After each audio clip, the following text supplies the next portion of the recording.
বাচ্চারা অনেকদিন ধরে বলে যে লুচি এবং ছোলার ডাউল রান্না করি আমি যেভাবে সেভাবে করে দিতে, কিন্তু আসলে সময়ের জন্য হয়ে ওঠে না। সকালবেলা স্কুলে যাওয়ার আগে এই নাস্তাটা বানিয়ে দিতে অনেকটা সময় লাগে, তার জন্য দেওয়া হয় না। তো আজকে সেই খাবারটা বানিয়ে দিলাম, আর আজকে আপনাদের সঙ্গে আমার পেজ নিয়ে কিছু কথা বলবো। আশা করছি ভিডিওটি শেষ পর্যন্ত দেখবেন, দেখে যদি ভালো লাগে অবশ্যই পেজে লাইক কমেন্ট করবেন। আর যারা আমার ইউটিউব চ্যানেল থেকে দেখে থাকবেন অবশ্যই চ্যানেলটিকে সাবস্ক্রাইব করে দিয়ে পাশে থাকবেন। আসসালামু আলাইকুম। ছোলার ডাউল কিন্তু সেদ্ধ হতে অনেকটা সময় লাগে, তার জন্য রাতের বেলা ভিজিয়ে রেখে দিয়েছিলাম যাতে করে সকালে খুব তাড়াতাড়ি রান্না করে বাচ্চাদেরকে খাইয়ে স্কুলে পাঠাতে পারি। আর ছোলার ডাউলের ভিতরে হয়ে আসার আগে একটু বেরেস্তা দিব, তার জন্য প্রথমেই বেরেস্তাটা রেডি করে তারপরে এই তেলের ভিতরে বাকি ডাউলটা রান্না করে নিব। আমি যখন একটা পেজ ওপেন করি, মানে এই পেজটাই হচ্ছে আমার প্রথম ওপেন করা, তো আমি যখন পেজ ওপেন করি তখন কিন্তু পেজ সম্পর্কিত কোনো কিছুই আমার ধারণাই ছিল না, আমার ধারণার বাহিরে ছিল, যার জন্য অনেক কিছু ভুল ত্রুটি কিন্তু আমার হয়ে যায়।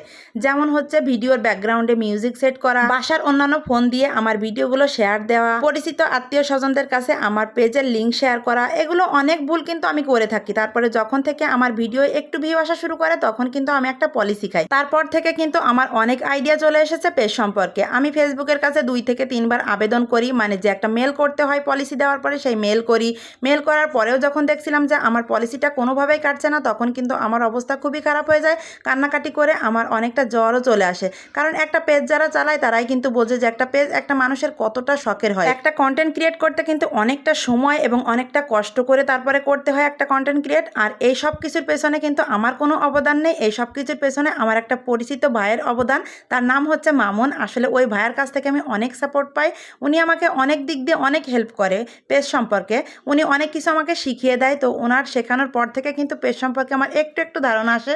আমি এখনও পর্যন্ত বেশি কিছু পারি এটা বলবো না, কিন্তু আমার মানে একটা পেজ চালানোর মতো কিছু আইডিয়া কিন্তু আমার ভিতরে ওই ভাইয়াটা দিয়ে দিয়েছে। তো ভাইয়ার কাছে আমি কিন্তু আজীবন কৃতজ্ঞ থাকবো। আর এই পেজটা যখন দেখলাম যে পলিসি কোনোভাবে আমি রিমুভ করতে পারছি না, ফেসবুক আমার আবেদন দেওয়ার পরও পলিসিটা উঠিয়ে নিচ্ছে না, ঠিক তখনই ওই ভাইয়া বলে যে আপনি আর একটা পেজ ওপেন করেন। তো আমি আরও একটা পেজ ওপেন করি, সেখানে কিন্তু অলরেডি 2-3টা ভিডিও ভাইরালও হয়। আমার ওয়াচ টাইম কিন্তু অনেকটা পুরনো হয়ে গিয়েছে। আর এই পেজটা যেহেতু আমার প্রথম খোলা, এই পেজের প্রতি আমার অন্যরকম একটা মায়া, অন্যরকম একটা ভালোবাসা আছে, যার জন্য প্রতিদিন আমি পেজের ভিতর ঢুকি এবং দেখি যে আমার পলিসিটা রিমুভ হয়েছে কিনা। তো যখন দেখি যে আসলে রিমুভ হচ্ছে না, তখন আমি আশা ছেড়ে দিয়েছিলাম যে এটা মনে হয় আর ঠিক হবে না। তারপরেও কিন্তু আমি প্রতিদিন চেক করি যে পলিসিটা রিমুভ হয়েছে কিনা। ঠিক একইভাবে 3 থেকে 4 দিন আগে আমি পেজে ঢুকে দেখতে গিয়েছিলাম যে আসলে হচ্ছে পলিসিটা এখনো আছে কিনা। আর হঠাৎ করে দেখি আমার পলিসিটা রিমুভ হয়ে গিয়েছে। তখন তো মনে হচ্ছিল আমি স্বপ্ন দেখছি, আমি বারবার দেখছিলাম যে সত্যি এটা নাকি ভুল দেখছি আমি। তো দেখি যে আসলে পলিসিটা রিমুভ হয়ে গিয়েছে। ঠিক তখনই আমি ভাইয়ের কাছে ফোন দিই যে ভাইয়া পলিসিটা তো রিমুভ হয়ে গিয়েছে আগের পেজে, কি করব?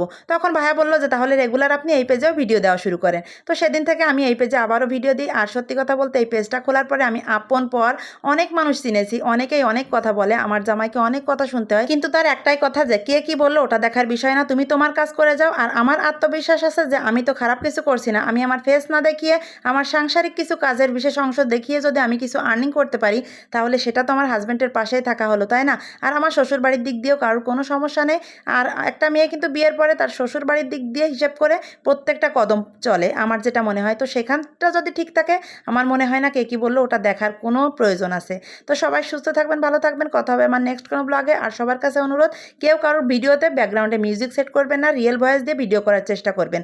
সবাই সুস্থ থাকবেন, আমাদের জন্য দোয়া করবেন। আল্লাহ হাফেজ।